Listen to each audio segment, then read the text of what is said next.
Now, Tehran has slammed the recent anti-Iran statements by, the French Foreign Minister, saying that Paris has a biased view of crises and human catastrophes throughout the Middle East.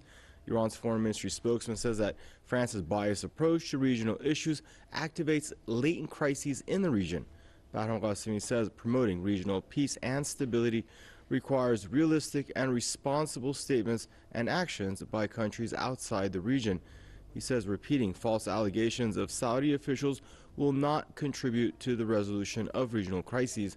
Iranian diplomat also added that selling weapons to initiators of the war on Yemen will only embolden them to create more catastrophes in the region. On Thursday, French Foreign Minister expressed concern about Iran's missile program and what he called Tehran's hegemonic intentions in the region. Political commentator James Fetzer believes France has to do some soul-searching about its destructive role in the Middle East. Here he is.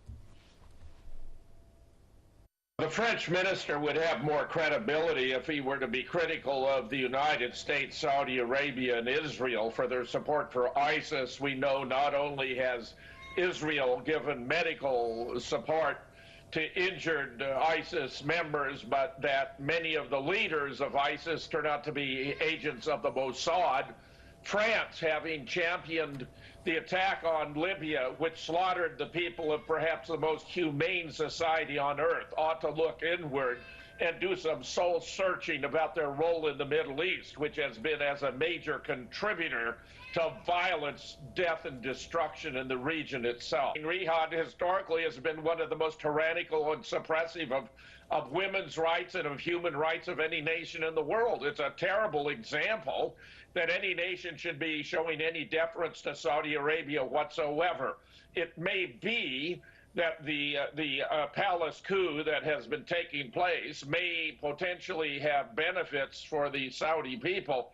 That, however, has yet to be determined, and if the past is any guide, it's not very likely to come to pass.